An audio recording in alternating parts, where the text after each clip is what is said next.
नमस्कार, आप देख रहे हैं motivation with Meena. CBSE exam के नतीजे आ चुके हैं। 12th क्लास में टॉप किया है बुलंदशहर के तुषार सिंह ने। तुषार सिंह ने 500 में 500 अंक हासिल किए, यानी उनके हर सब्जेक्ट में 100% मार्क्स हैं। ये अपने आप में बड़ी कामयाबी है। बहुत सारे स्टूडेंट्स हमें मैसेज कर रहे थे, कह रहे थे कि जो टॉपर स्टूडेंट हैं उनके ना हमें आप इंटरव्यू दिखाइए, बताइए कि आखिर उन्होंने कैसे पढ़ाई की। खासतौर पे जो 100% मार्क्स लाने वाले स्टूडेंट हैं उनके बारे में स्टूडेंट को लेकर बहुत क्यूरियोसिटी थी। हमारे साथ बुलंदशहर से जुड़ रहे हैं तुषार बताएंगे कि आखिर सारे सब्जेक्ट में, आपको बता दें कि तुषार ने history, political science, physical education, English, इन सारे सब्जेक्ट में 100% मार्क्स हासिल किए हैं। तुषार हमें बताएंगे कि उनका पढ़ने का तरीका क्या था, क्या स्ट्रेटजी थी, कितने घंटे वो पढ़ाई करते थे, कौन सी उन्होंने बुक्स पढ़ी हैं। और इस माहौल में, चूँकि जिस तरह से कोरोना पैंडेमिक का माहौल चल रहा है, तमाम स्कूल्स बंद हो चुके थे, ऐसे में उस पीरियड को उन्होंने कैसे यूटिलाइज़ किया, कितने घंटे पढ़ाई की, और ये सारे सवालों के जवाब देंगे तुषार तुम्हें बहुत बहुत शुभकामनाएं, बधाई, तुमने कमाल किया है, पूरे 100% मार्क्स हासिल किए हैं। बहुत सारे स्टूडेंट जानना चाहते हैं कि आखिर तुम्हारा पढ़ने का तरीका क्या था, आखिर 100% मार्क्स हासिल करने का क्या तरीका होता है, कैसी तुमने कॉपी लिखी, कितने घंटे पढ़ाई की। तमाम सवालों के जवाब देंगे तुषार, आपको बहुत बहुत बधाई, शुभकामनाएं। आपने तो कमाल कर दिया, 100% मार्क्स, यानी टॉपर आप हुए हैं। लेकिन सारे सब्जेक्ट में 100% मार्क्स हासिल करना, 500 में 500, आपने कैसे पढ़ाई की, कैसे कॉपी लिखी कि एग्जामिनर एक नंबर भी आपका नहीं काट पाया? मैम, जब सबसे पहले रिजल्ट आया तब विश्वास ही नहीं हुआ था। मैंने बंद कर दिया था अपना रिजल्ट। हम्म। उसके बाद मैम स्कूल से कॉल आया कि मेरे सब सब्जेक्ट में 100 आए हैं। फिर मैं स्कूल हम्म। गया और तब जाके विश्वास हुआ। मैम, हम्म। ऐसी कोई पर्टिकुलर स्ट्रैटेजी नहीं थी, सब सब्जेक्ट को इक्वली इंपॉर्टेंस दी थी, फिजिकल को थोड़ी लास्ट में ज़्यादा दी थी। हम्म। और सभी सब्जेक्ट में इक्वली वर्क किया था। दो हम्म। तीन घंटे रोज नहीं, लेकिन मैम वो हर वीक में दे देता था, मैं 5-6 घंटे देता था, तो इसकी वजह से रिजल्ट आया मेरा। तुषार, आप डीपीएस में पढ़ते हैं, और आप अपने स्कूल और फैमिली के बारे में बताइए। आपके पेरेंट्स क्या करते हैं, कितने भाई बहन हैं? मैम, मैंने अपनी 10th क्लास निमला कॉन्वेंट स्कूल से करी है और मैंने अपनी 12th डीपीएस से करी है। और मेरे मेरे फादर प्रोफेसर हैं इकोनॉमिक्स में एनआरएससी कॉलेज खुर्जा में, और मेरी मदर लेक्चरर हैं इकोनॉमिक्स में ही हम्म। गवर्नमेंट इंटर कॉलेज में। हम्म। और मैं मेरा एक छोटा भाई है, वो भी 10th क्लास में पढ़ रहा है अभी। एक और बात मैं पूछना चाहती हूँ कि जैसे इस साल की शुरुआत ही एक बहुत बड़े पैंडेमिक से, कोरोना पैंडेमिक से हुई। इसके चलते लॉकडाउन रहा, तमाम स्कूल कॉलेजेस बंद किए गए, और इसकी वजह से एग्ज़ाम भी पोस्टपोन हुए। लिहाजा स्टूडेंट्स में भी बहुत अनसर्टेनिटी थी, एक तरह का केओस भी था कि पता नहीं एग्ज़ाम कौन सा हो पाएगा, पढ़ाई ठीक से नहीं हो पाई।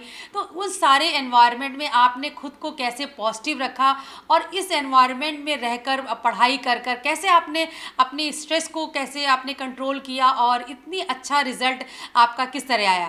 मैम, उस समय तो काफ़ी ज़्यादा नेगेटिविटी थी। हम्म। तो मैम उस समय काफ़ी डर भी था कि कैसे रिजल्ट आएगा। और मैम, हम्म। जब पेपर में काफ़ी एम्बिग्विटी थी कि पेपर होंगे या नहीं होंगे। तो हम्म। मैम, जब ज्योग्राफी का पेपर कैंसिल हुआ था तो तब लग रहा था कि पेपर जल्दी होगा, लेकिन मैम वो नहीं हुआ। लेकिन मैम, हम्म। जब बीच में खबरें आई कि वो होने वाला है, तो हम्म। मैम उसके लिए प्रिपरेशन फिर से शुरू करी थी मैंने 8 जून के आसपास से। तो फिर हम्म। मैम, तब तो काफ़ी नेगेटिविटी थी, तो मैम हम्म। तब ज़्यादातर मैं म्यूज़िक सुनता रहता था ताकि मैं इस नेगेटिविटी से कोप अप कर पाऊँ।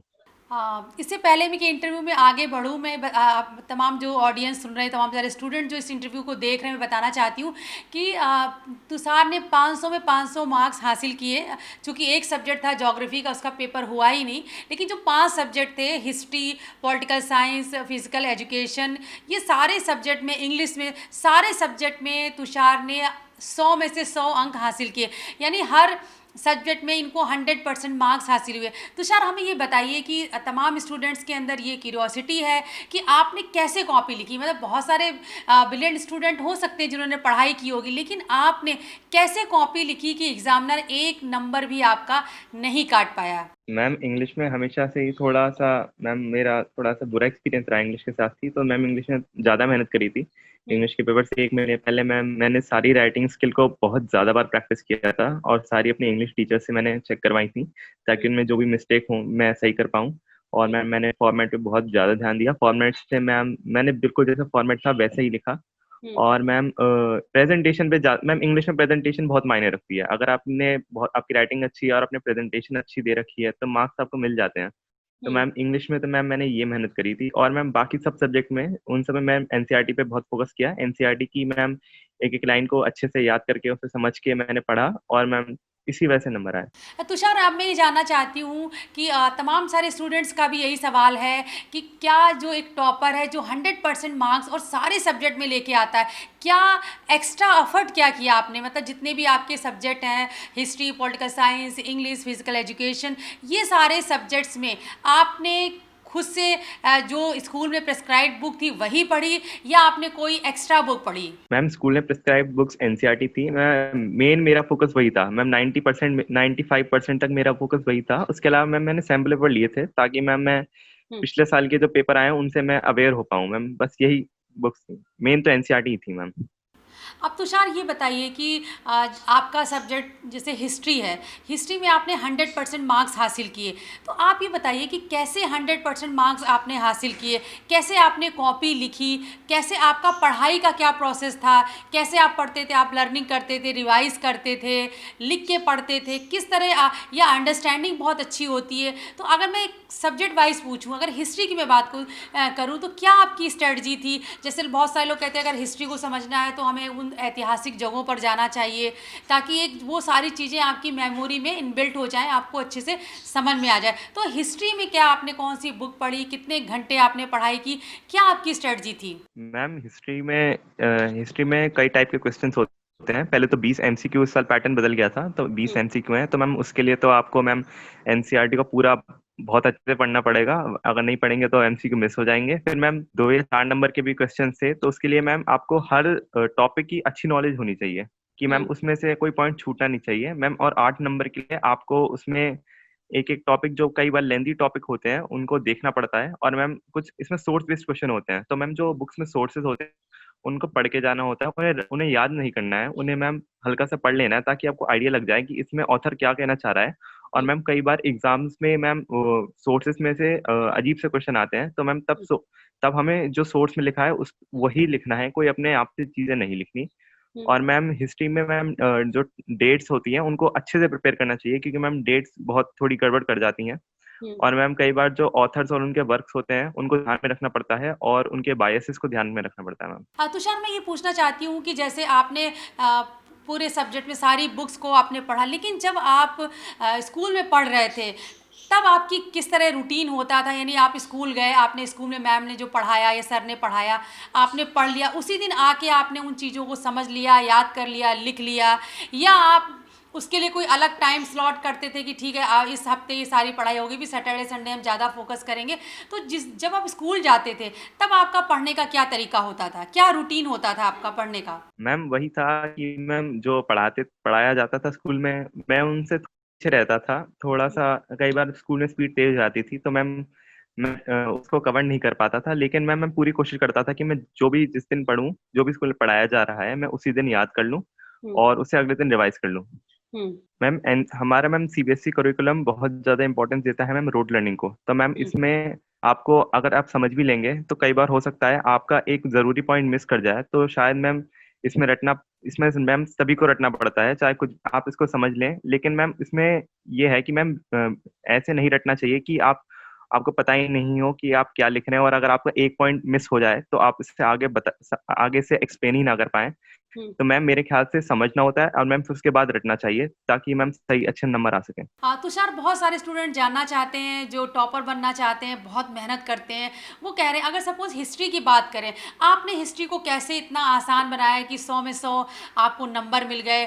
किस तरह, मतलब क्या आप ऐतिहासिक जगहों पर गए? क्या आपने हिस्टोरिकल प्लेसेस का दौरा किया? किस तरह से, क्योंकि लोग कहते हैं हिस्ट्री का मतलब ये होता है कि रटना, तो क्या आपने पूरी बुक रट डाली तमाम सारी, चूँकि उसमें पीरियड्स होते हैं, कहते हैं इस काल को पढ़ना है, इस पीरियड को पढ़ना है, तमाम सारे वर्ष होते हैं, संख्याएं होती हैं, तारीख होती है जो आपको याद करनी होती, तो आपने रट लिया, याद कर लिया, या आप उन तमाम जगहों पर गए, हिस्ट्री को आपने समझा? कैसे आपने हिस्ट्री में इतनी अच्छी कमांड हासिल की? मैम मेरे हिसाब से मैम हमारे जो मैम करिकुलम है वो रोड लर्निंग पे बहुत ज़्यादा फ़ोकस करता है, तो मैम बच्चों की जो हिस्ट्री की नॉलेज है वो बस कोर्स तक ही सीमित रह जाती है। हुँ, उसके कोई इंटरेस्ट नहीं उनमें उनमें हिस्ट्री का कोई इंटरेस्ट नहीं डेवलप हो पाता, बहुत ज़्यादा मैकेनिकल कोर्स है। तो मैम हुँ, इसकी वजह से मैम अगर बच्चे हिस्टोरिकल प्लेसेस पे ज़्यादा जाएँ तो वो अपने आप उनकी क्यूरियोसिटी डेवलप होगी। अब जैसे मैम अगर कोई वो मॉन्यूमेंट जैसे ताजमहल जाते हैं, तो हुँ, मैम जब वो उसको अपने आप अपनी नज़रों से देखते हैं तो उनके मन में हिस्ट्री के प्रति खुद ही इंटरेस्ट आता है कि मैम शाहजहाँ ने ये हुँ। कैसे बनवाया होगा, क्या-क्या किया होगा। तो मैम वो ज़्यादा ज़रूरी है मेरे हिसाब से ताकि मैम बच्चों में एक हिस्ट्री के प्रति एक क्यूरियोसिटी डेवलप हो पाए। मैम 12th में तो टाइम नहीं मिला था लेकिन मैम मेरी स्कूल की ट्रिप्स होती थी हिस्टोरिकल प्लेसेस और मॉन्यूमेंट्स पे, तो मैम तब मैं गया था। जैसे मैं कुतुब मीनार गया और मैम मैं लाल किला जा चुका हूँ स्कूल की ट्रिप्स के थ्रू। हुँ, अच्छा। तुषार मैं आपके फ़ादर से बात कर रही थी, वो भी टीचर हैं, डिग्री कॉलेज में पढ़ाते हैं। वो कह रहे थे कि हमने घर में एक रीडिंग का एक बेहतरीन हमने माहौल बनाया था, तमाम सारी बुक्स आपके घर में हैं, तमाम अलग-अलग विषयों की हैं, तमाम सारे कई सारे न्यूज़पेपर आपके घर में रोज़ाना आते ताकि बच्चों को पढ़ने की हैबिट बने। तो ये जो रीडिंग हैबिट है वो कितनी क्या वो आपकी हॉबी है? और क्या इस रीडिंग हैबिट ने आपको हेल्प किया टॉपर बनने में? मैम मैं मुझे हमेशा से मैम बुक वैसी बुक्स नहीं लेकिन मैम जैसे कॉमिक्स बुक आती हैं और जैसे हम बच्चों की कहानियों की हुँ, बुक्स आती हैं वो हमेशा से बहुत अच्छी लगी थी मुझे। तो हुँ, मैम 3rd क्लास से ही मेरी आदत पड़ गई थी ऐसी बुक्स पढ़ने की और मैम वो कंटिन्यू रही मेरी 11th तक। 12th से मुझे वो छोड़नी पड़ी वो आदत ताकि हुँ, मैं अपने उस पे फ़ोकस कर पाऊँ। हुँ, इसकी वजह से मैम मुझे बुक्स पढ़ने में कभी ऐसा नहीं लगा कि मैं कोई अलग सी चीज़ पढ़ रहा हूँ। हुँ, फ़ैमिलियरिटी रही मेरी एक बुक से, तो हुँ। मैम उसने मेरी काफ़ी मदद करी। क्या रीडिंग आपकी हॉबी में शामिल है? आपको किस तरह की किताबें पढ़ना पसंद है? मैम 11th तक थी, 12th में थोड़ी कम हो गई। मैं इसे मैम फिर से कंटिन्यू कर रहा हूँ। अभी मैम इतनी ज़्यादा बड़ी हॉबी नहीं है मेरी रीडिंग, हुँ। लेकिन मैम अभी छोटे लेवल पे है मैम काफ़ी। और आप तमाम जो स्टूडेंट्स आपको सुन रहे हैं, उनको आप क्या सजेस्ट करना चाहेंगे? रीडिंग हैबिट कितनी इम्पोर्टेंट है? बुक्स को पढ़ना, वो कैसे आपको एक अच्छी अंडरस्टैंडिंग आपके अंदर डेवलप करता है, आप विषयों को समझ पाते हैं? तो रीडिंग हैबिट कितनी इम्पोर्टेंट है, ख़ास तौर पे आज के दौर में जबकि ऑनलाइन एजुकेशन इतनी ज़्यादा पॉपुलर होती जा रही है।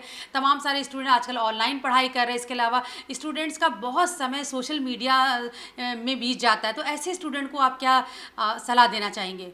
अ, मैम रीडिंग हैबिट तो मैम बहुत ज़रूरी है क्योंकि मैम रीडिंग से ही कई बार हमारी लैंग्वेज स्किल्स डेवलप होती हैं। मैम इंग्लिश की वोकैब्युलरी बहुत ज़्यादा इम्प्रूव होती है और मैम रीडिंग से ही एक बुक्स पढ़ने की मैम एक तरीके से फ़ैमिलियरिटी डेवलप होती है। तो मैम मैं ये सजेस्ट करूँगा कि मैम वो बुक्स पढ़ना शुरू करें और मैम वो पहले छोटी नॉवेल्स एवरेज नॉवल पढ़ना शुरू करें ताकि मैम वो फिर अगले लेवल पे प्रोग्रेस कर सकें और मैम मैं 11th वालों को ये कहूँगा कि मैम 11th को एक नॉन सीरियस एकेडमिक ईयर की तरह ना ट्रीट करें। इसमें मैम उतनी पढ़ाई करें जितनी वो 12th में करेंगे। जी, तो सर आपने हिस्ट्री को लेकर बहुत अच्छी जानकारी की कि सिर्फ़ रटना या याद करना ही काफ़ी नहीं, वो तो आपको करना ही पड़ेगा। लेकिन इतिहास को आपको समझने के लिए, इसे एन्जॉय करने के लिए बहुत ज़रूरी है कि आप एक प्रैक्टिकल अप्रोच भी रखें अगर आप ऐतिहासिक जगहों पर जाते हैं, उन्हें समझते हैं और पढ़ाई को बोझ ना करके अगर आप इतिहास को एक बर्डन की तरह लेते हैं, तो वो फिर तमाम चीज़ें याद करने के बाद भी आपके दिमाग से मिस हो जाती हैं। लेकिन अगर आप एन्जॉय करते हैं, तो आप वाक़ई आप 100% मार्क्स हासिल कर सकते हैं। अब तुषार मुझे बताइए कि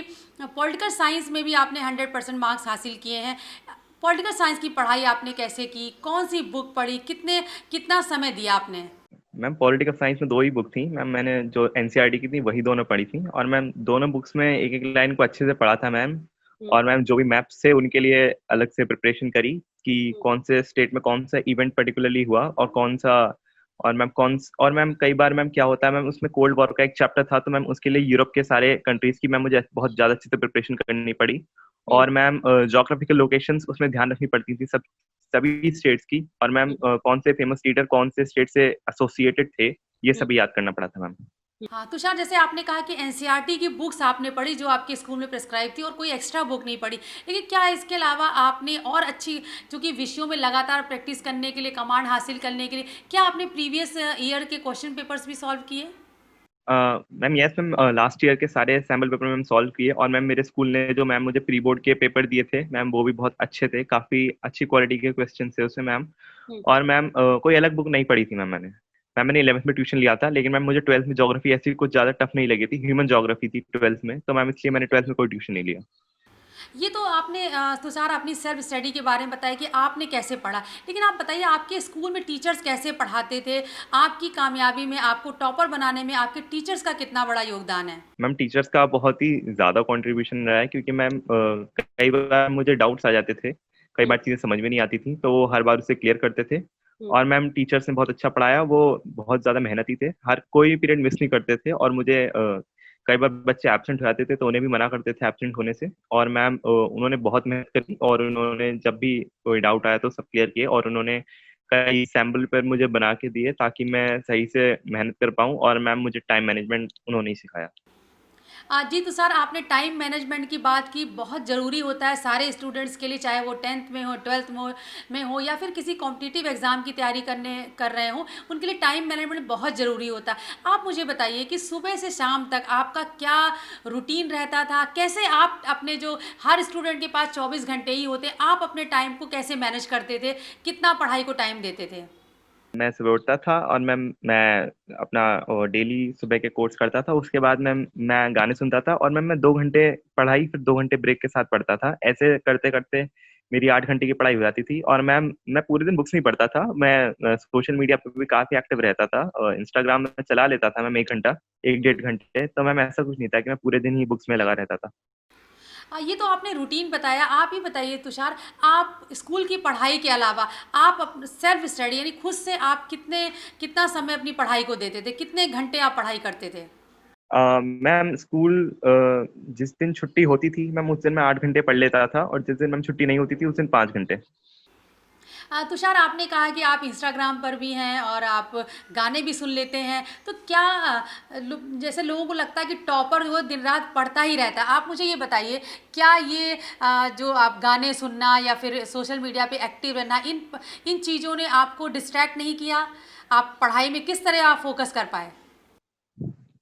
मैम इंस्टाग्राम मैं चलाता हूँ लेकिन मैम इतनी ज़्यादा बात नहीं करता मैं किसी से। मेरे चैट ज़्यादातर बंद ही मैंने कर रखता हूँ।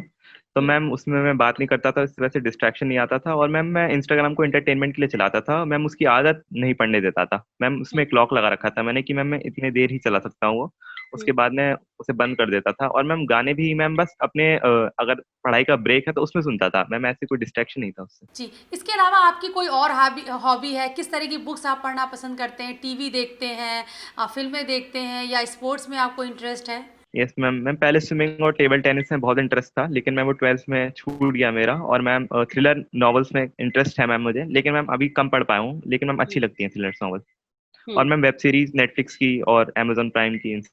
हाँ, तुषार आपने कहा कि नहीं आप सारी चीज़ों को मैनेज करते हैं लेकिन पढ़ाई और बाकी जो आपकी जो इंटरेस्ट है, आपकी हॉबीज़ हैं उनको आप मेंटेन करते हैं, उनके बीच में एक बैलेंस बना के रखते हैं। क्योंकि लोगों को लगता है कि जो बच्चा सारे सब्जेक्ट में 100% मार्क्स लाता है, वो कोई सुपर स्टूडेंट है, कोई सुपर बॉय है।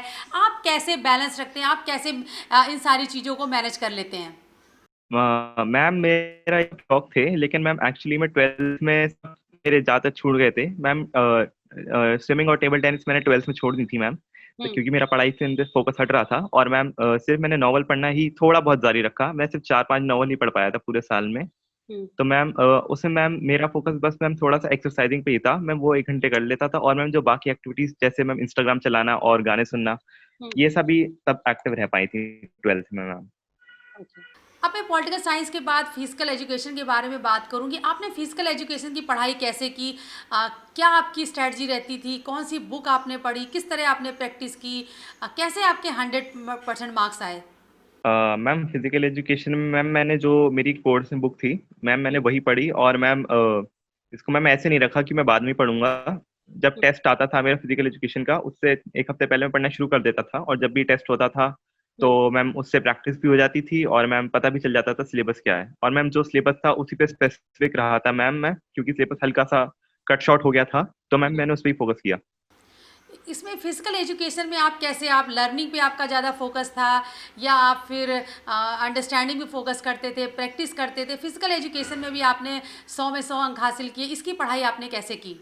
मैम फिजिकल एजुकेशन में ऐसे मैं रटता नहीं था। फिजिकल एजुकेशन में मैं सिर्फ पढ़ लेता था और मैम अगर कोई डिटेल हुई जैसे मैम डिसीजेस के नेम हुए उनको मैं याद करता था कि मैम इसमें कई डिसीजेस के नेम थे और मैम वो काफी अलग से थे, तो मैम वो याद करता था, मैं बाकी सब मैं समझ लेता था मैम। हाँ, ये तो तुषार हुई पढ़ाई की बात, कैसे आप घर पे रह के और स्कूल में कैसे पढ़ाई करते थे। अब जो एक फाइनल मोमेंट आता है वो एग्जामिनेशन हॉल में, यानी एग्जामिनेशन हॉल में तो आपके मार्क्स देख के लगता है कि क्वेश्चन पेपर देखते ही आपको लगता होगा वाह ये तो बहुत अच्छी बात है, सारे सवालों के मुझे आंसर आते हैं। तो एग्जामिनेशन हॉल में कैसे आप कॉपी कैसे लिखते थे, कैसे कूल रहते थे आप? मैम क्वेश्चन पेपर्स देख के लगता था कि मैम वो थोड़े से ट्रिकी हैं, थोड़ा सा समझना पड़ता था, क्योंकि मैम एमसीक्यू इस बार थोड़े से ट्रिकी थे, टफ नहीं कह सकता मैम, वो हल्के से उनमें दिमाग लगाना पड़ा था मैम। तो हम्म। मैम ऐसा मैम अच्छा ही लगता था कि मैम आंसर सारे आते थे, लेकिन मैम थोड़ा ध्यान रखना पड़ता था कि कई बार मैम जल्दबाजी में गलतियां हो जाती हैं। हम्म। तो मैम मैंने देखा था, मैंने एक दो गलती कर दी थी, तो मैम उन्हें फिर मैंने रिवीजन के वक्त रेक्टिफाई कर लिया था। अब हम नहीं, आप हमारे स्टूडेंट जो आपको सुन रहे हैं, आप उनको ये बताइए कि एग्जामिनेशन हॉल में आपने बहुत अच्छे से पढ़ाई की, पूरे साल आपने मेहनत की, लेकिन एग्जामिनेशन हॉल में बहुत सारे बच्चे घबरा जाते हैं कभी, जैसा कि आपने कहा बहुत सारे ट्रिकी क्वेश्चन होते हैं, घुमा फिरा के पूछे जाते हैं, तो कई बार स्टूडेंट बोले अरे पता नहीं ये सही है कि गलत है, और ये मुझे आता है नहीं आता है कि नहीं आता है, बच्चे घबरा जाते हैं। तो एग्जामिनेशन हॉल में कैसे बच्चे स्ट्रेस से दूर रहें, कूल रहें और क्वेश्चन पेपर को आसानी से समझें और वो पूरा क्वेश्चन पेपर हल करके आएँ, कैसे एग्जामिनेशन हॉल में क्या स्ट्रेटजी होनी चाहिए? मैम जो एग्जाम से पहले का स्ट्रेस होता है वो तो मैम थोड़ा बहुत तो रहेगा ही, आप कितना भी कम कर लें मैम, वो थोड़ा बहुत रहता ही है पहले एग्जाम से पहले। तो मैम पहले एग्जाम से पहले थोड़ा सा अपने मेडिटेशन करना चाहिए ताकि दिमाग हल्का रहे, और मैम ज्यादा डरना नहीं चाहिए, क्योंकि मैम कई बार डर की वजह से भी गलतियां हो जाती हैं। हम्म। और मैम जब पेपर आए तो एक बार से सब पढ़ लीजिए कि आपने इसमें इतने इतने क्वेश्चन हैं, हर शीट को चेक कर लीजिए, कई बार मैम लास्ट शीट पे भी क्वेश्चन लिखे रहते हैं वो छूट जाते हैं। हम्म। और मैम जब आंसर लिखने की वो करें तो मैम एक एक लाइन छोड़ के आंसर लिखें, और मैम प्रेजेंटेशन अच्छी रखें। और मैम जब एक बार पेपर कंप्लीट हो जाए तो मैम सभी उनको देख लीजिए कि आपने सभी क्वेश्चंस के आंसर दे दिए हैं, 1 2 3 4 इन सबको चेक कर लीजिए, वो सीरियल वाइज हैं। हम्म। और मैम ये देख लीजिए क्वेश्चंस का कोई पार्ट तो नहीं है जो आपने छोड़ दिया है, और अगर मैप है तो मैप सही से अटैच कर लीजिए, कई बार मैप निकल जाता है। हाँ तुषार, लेकिन आपने जैसे कहा 11 से ही आपने बहुत फोकस रखा पढ़ाई की, लेकिन जो ये 2-3 महीने थे यानी मार्च से लेकर जो पीरियड शुरू हुआ, एक टफ टाइम था, लग रहा था कि कौन सा पेपर हो पाएगा कि नहीं हो पाएगा, एग्ज़ाम पोस्टपोन हो चुके थे, तो जो वो एनवायरनमेंट था, स्ट्रेस इतना ज़्यादा था, अनसर्टेनिटी थी, उसमें क्या आप उसने क्या आपको परेशान किया, कैसे आपने उस टफ टाइम को कैसे आपने डील किया? मैम शुरुआती जब लॉकडाउन लगा था तब तो इतना नहीं लग रहा था कि पेपर हम्म। होगा, हम्म। तब तो श्योरिटी थी कि पेपर होगा ही नहीं, लेकिन मैम जब जैसे लॉकडाउन ईज हुआ हम्म। तो उसके बाद में हल्की सी टेंशन शुरू हुई कि मैम थोड़ी एम्बिग्यूटी फिर से आ गई कि पेपर होगा या नहीं होगा, तो मैम तब काफी टेंशन रहती थी, तब सबको मैं कॉल भी करता था, पूछता था कि एग्जाम होगा कि नहीं। हम्म। तब तो मैम काफी नेगेटिविटी रही थी, लेकिन मैम तब भी पढ़ना मैम शुरू कर दिया था, क्योंकि मैम एक बार को रिस्क नहीं ले सकता था मैम कि अगर एग्जाम हो जाए, तो हम्म। मैम तब तो काफी नेगेटिविटी थी। हाँ, एक और इंटरेस्टिंग बात तुषार के बारे में, तुषार ने 10th पास किया, 97.2% के मार्क्स आए थे, बहुत अच्छे इनके मार्क्स थे, मैथ में साइंस में इनके 99% मार्क्स थे, लेकिन इसके बावजूद 10th पास करने के बाद ये 11th में आए और उन्होंने ह्यूमैनिटीज़ को चुना, तो ये बदलाव आपने कैसे किया? मैम आर्ट्स ने हमेशा से ही मुझे बहुत ज़्यादा फैसिनेट किया था, और मैम हिस्ट्री ज्योग्राफी इन सब ने ये सब मुझे हमेशा से ही बहुत ज़्यादा मैम मेरी 10th क्लास में मेरा स्कूल में जो मेरे पेपर्स होते थे उसमें मेरे एसएसटी में बहुत अच्छे नंबर आते थे, तो मैंने ह्यूमैनिटीज स्ट्रीम चुनी। और मैम मैं साइंस सब्जेक्ट हल्के से मुझे बहुत टफ लगता, हल्के से नहीं मैम बहुत ज़्यादा टफ लगते थे मुझे। हम्म। फिजिक्स मैम मुझसे बिल्कुल भी नहीं हो पाती थी, तो मैम इसलिए मैंने ह्यूमैनिटीज चुनी।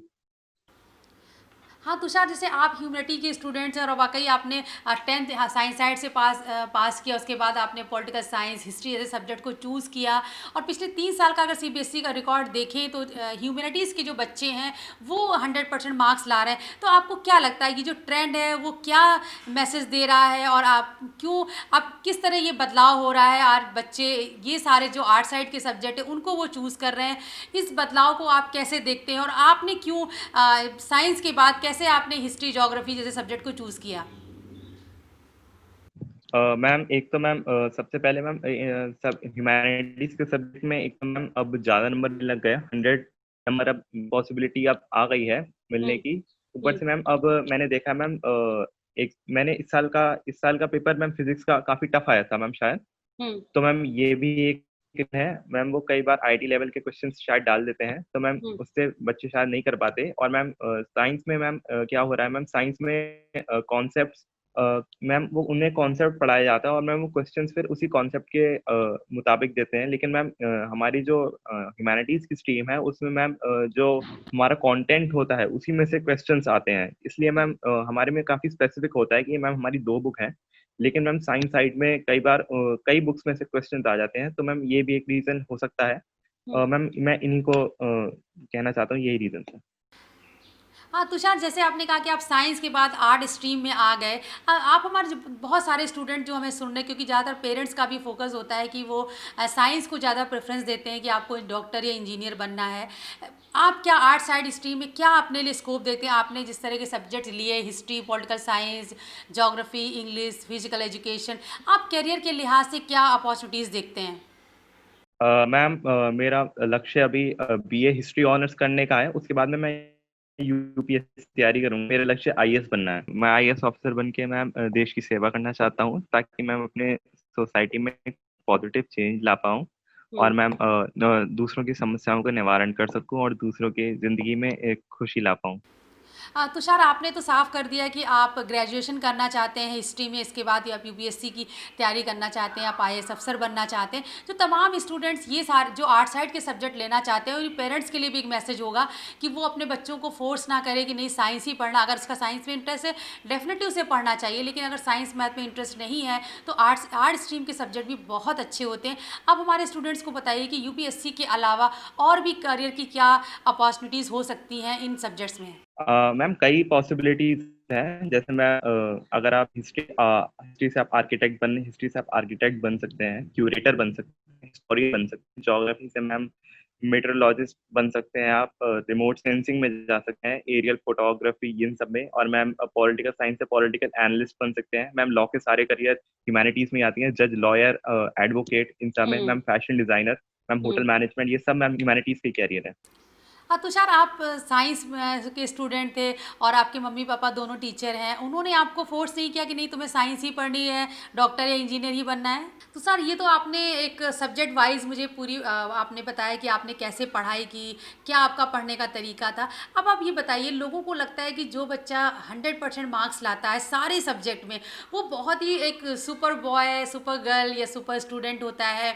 आप जो तमाम स्टूडेंट हमारे यहाँ हम आपको सुन रहे हैं, आप उन्हें बताइए कि क्या आप टॉपर हैं, आपने सारे सब्जेक्ट में 500 में 500 अंक हासिल किए हैं, आपका पढ़ने का क्या तरीका था? क्या वाकई जो टॉपर होते हैं वो बिल्कुल एक्स्ट्रा ऑर्डिनरी होते हैं, वो बिल्कुल सारे दिन पढ़ते रहते हैं?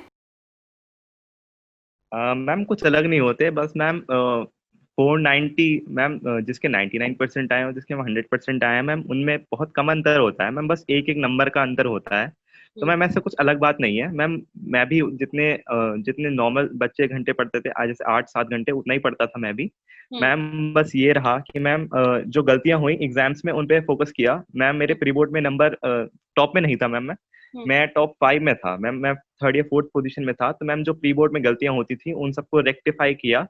तभी मैम मेरे नंबर आए। और मैम अगर आपके नंबर आए तो आप उसमें ओवर कॉन्फिडेंस में ना जाएं मैम। जो पॉसिबिलिटी या गलती होती है उन पे आप फोकस करिए, हम्म। तो नंबर अच्छे आएंगे। और मैम अगर आपने कोई चीज आज याद करी है तो मैम उसे आप बार बार रिवाइज करने की कोशिश करिए, ताकि मैम वो दोबारा याद करने की नौबत ना आए। क्योंकि मैम फिर अगर आपने एक चीज आज याद करी और आपने फिर उसे रिवाइज नहीं किया, तो मैम आप उसे भूल ही जाएंगे और मैम आपको फिर से याद करना पड़ेगा, और मैम फिर आपका बाद में टाइम वेस्ट होगा।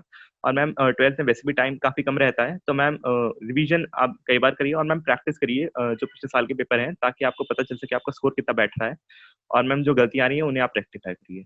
तुषार, ये बताइए कि पढ़ाई के अलावा एक तो ये है कि देखिए बुक्स वो सारी हैं, वही बुक आपने पढ़ी, वही बुक्स बाकी बच्चों ने भी पढ़ी, लेकिन क्या वो की फैक्टर होता है जो एक स्टूडेंट को टॉपर बना देता है, आप जैसा टॉपर बना देता है? मैम कंसिस्टेंसी, मैम मेरे हिसाब से कंसिस्टेंसी एक ऐसा फैक्टर होता है। क्योंकि मैम कई बार लोग कहते हैं कि मैम मैंने पेपर से पहले 15 घंटे पढ़ाई करी, लेकिन मैम वो सिर्फ उसके एक हफ्ते पहले से 15 घंटे पढ़ रहे थे। लेकिन मैम जो एक स्टूडेंट शुरुआत से 5 या 6 घंटे रोज पढ़ रहा हो, तो मैम वो अगर आप उसका क्यूमुलेटिव एफर्ट देखेंगे एंड में, तो मैम उस बच्चे का एफर्ट ज्यादा बैठेगा। मैम मेरे हिसाब से कंसिस्टेंसी ज़्यादा बहुत मायने रखती है। तुषार, आपने कहा कि हार्ड वर्क, डेडिकेशन वो तो सभी स्टूडेंट्स के ऊपर लागू होता है। आप किसी भी फील्ड में जाना चाहते हैं तो आपको मेहनत तो करनी पड़ेगी, इसके अलावा और कोई विकल्प नहीं है। लेकिन आप बताइए कि किसी भी स्टूडेंट को बिल्कुल सक्सेसफुल होने के लिए, यानी टॉपर बनने के लिए, या फिर आप किसी करियर में या किसी कॉम्पिटिटिव एग्जाम में जा रहे हैं, उसमें सफल होने के लिए हार्ड वर्क और डेडिकेशन के अलावा क्या कोई और भी ऐसा फैक्टर होता है जो आपको एक सक्सेसफुल इंसान बनाता है? मैम मेरे हिसाब से हार्ड वर्किंग के अलावा भी कई और वैल्यूज़ होती हैं जो मैम एक इंसान को अपने उसमें रखनी चाहिए। मैम इंसान हम्बल होना चाहिए और मैम वो डाउन टू अर्थ होना चाहिए। मैम उसमें ईगोइस्टिक नहीं होना चाहिए मैम वो इंसान, ताकि मैम अगर वो किसी ऊँची पोज़ीशन पे जाए तो मैम वो दूसरों की समस्याओं को सही से सुन सके और मैम उनका हल कर सके। और मैम वो हम्बल भी होना चाहिए, ताकि मैम वो अगर किसी ऊँची पोज़ीशन पे जाए तो अपने आप को सबसे ज़्यादा सुपीरियर ना समझे। वो इक्वल ही रहे, अपने सबको इक्वल ही माने। तुषार, आपने सारे सब्जेक्ट्स के बारे में बहुत डिटेल से बताया। अब चलते-चलते एक बात और पूछूँगी लास्ट में। हमारे स्टूडेंट्स को मैसेज दीजिए जो इस साल जिन्होंने 12th का एग्ज़ाम दिया था या 10th का एग्ज़ाम दिया था, वो टॉपर बनने के लिए, बहुत अच्छे मार्क्स लाने के लिए बहुत मेहनत कर रहे थे। लेकिन किसी वजह से 2-4 नंबर से भी वो रैंक उनको हासिल नहीं हो पाई, या फिर वो किसी जो उनका टारगेट था वो उससे वहाँ तक पहुँचते-पहुँचते पीछे रह गए। ऐसे बच्चों को आप कैसे मोटिवेट करेंगे? मैम उनसे मैं यही कहना चाहूँगा कि अभी आपने सिर्फ़ 12th का एग्ज़ाम दिया है। अभी आप कुछ ऐसा नहीं आपकी ज़िंदगी में हुआ है कि आपकी ज़िंदगी उससे ख़त्म हो गई हो। मैम 12th के बाद बहुत सारी अपॉर्च्युनिटीज़ आएँगी मैम, उसमें सबको अगर मेहनत करेंगे तो मैम सबको सफलता ज़रूर मिलेगी। तो मैम एक क्लास हमने अभी क्लियर करी है, इससे हमारा फ्यूचर डिसाइड नहीं हो जाता। मैम कई लोगों की परसेंटेज क्लास 12th में बहुत कम आई थी, लेकिन मैम वो एंड में बहुत ज़्यादा सक्सेसफुल निकले। मैम जैसे आईएएस के इस बार 3rd रैंक आई थी जुनैद अहमद सर की, तो मैम वो 11th-12th में उनकी काफ़ी कम परसेंटेज थी, लेकिन मैम उन्होंने तब भी आईएएस में टॉप 3 में जगह बनाई। तो मैम ये एक ऐसा एग्ज़ाम्पल है कि मैम 12th की परसेंटेज सब कुछ डिसाइड नहीं करती। ये एक क्राइटेरिया है, लेकिन मैम ये एकमात्र क्राइटेरिया नहीं है आपकी सफलता को जज करने का। अच्छा तुषार, एक चलते-चलते मैं एक बात और पूछूँगी कि सीबीएसई का रिज़ल्ट आने के बाद कैसे आपकी लाइफ़ चेंज हुई? अचानक से आप सेलिब्रिटी बन गए हैं, सुपर बॉय बन गए, सुपर स्टूडेंट बन गए हैं। बुलंदशहर में कैसे लोग आपको रिकॉग्नाइज़ कर रहे हैं? किस तरह के रिएक्शन मिलते हैं आपको? मैम मुझे इतना ज़्यादा स्टारडम कभी ज़्यादा पसंद नहीं आया। मैम लोग मिलने आ रहे हैं और मैम वो काफ़ी ज़्यादा सब खुश हैं। हुँ। तो मैम सभी की खुशी में मेरी खुशी है, तो मैम मैं भी खुश हूँ मैम बहुत। अच्छा, इस समय जैसे कि एक पैंडेमिक का पीरियड चल रहा है, हालांकि अनलॉक शुरू हो गया, लेकिन अभी भी लोगों को सोशल डिस्टेंसिंग मेंटेन करनी है, बेवजह घर से बाहर नहीं निकलना। तो जो ये अभी आपके ग्रेजुएशन में भी एडमिशन नहीं हो रहे हैं, तो ये जो टाइम है, यानी जो एग्ज़ाम के बाद का टाइम है, रिजल्ट आने का टाइम है, आने के बाद से किस तरह आप इस जो टाइम है इसको कैसे यूटिलाइज़ कर रहे हैं, ताकि बाकी स्टूडेंट को भी पता चले कि इस पीरियड को किस तरह यूटिलाइज़ करना है? मैम अभी तो मैम मैं ज़्यादा कुछ नहीं कर रहा। बीच में 1-2 नॉवल पढ़ लेता था। जब मेरा रिज़ल्ट नहीं आया था उससे पहले नॉवल पढ़ रहा था मैम और सीरीज़ देख रहा था। मैम ऐसा कोई मैंने बहुत ज़्यादा प्रोडक्टिव काम नहीं किया था। लेकिन मैम मैं डॉक्यूमेंट्रीज़ देखता रहता था थोड़ी बहुत। हुँ। ऐसा मैंने कुछ मैम ज़्यादा कुछ अपना यूटिलाइज़ नहीं किया था मैम, मैंने टाइम थोड़ा आराम ही किया था मैं बोर्ड एग्ज़ाम के बाद मैंने।